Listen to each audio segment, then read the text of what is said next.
பொன்னமராவதி பக்கத்துல மழை வேண்டியும் ஊர் ஒற்றுமைக்காகவும் விவசாயம் செழிக்கிறதுக்காகவும் மீன்பிடி திருவிழா வெகு விமரிசையா நடந்திருக்கு. ஆயிரக்கணக்கான மக்கள் இந்த திருவிழால கலந்துகிட்டு மீன்களை பிடிச்சிட்டு போயிருக்காங்க. வாங்க இதை பத்தி விரிவா இந்த வீடியோல பார்க்கலாம்.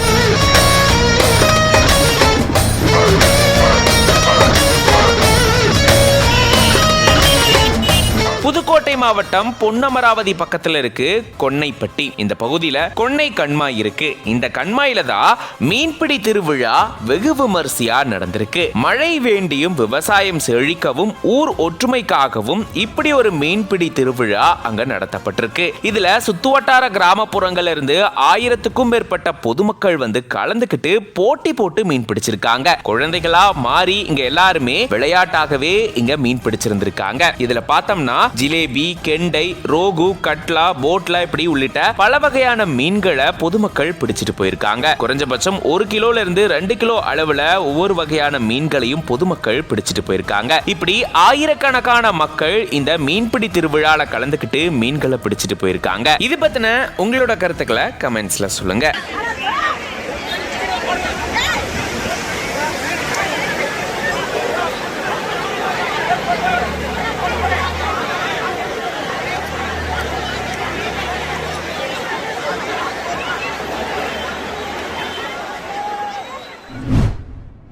ஜாக்கி, என்ன வேணும்?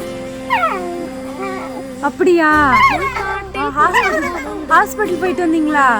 சரியாக 1 வருடத்திற்கு முன்பு அன்று இந்த பிராணி பராமரிக்க ஆளின்றி தெருவோரம் தோலில் பல புண்களுடன் பரிதாபமாக நிற்க அந்த சமூக ஆர்வலரின் கண்ணில் பட்ட அந்த நாள் அந்த பிராணிக்கு ஒரு புதிய தாய் கிடைத்தார்.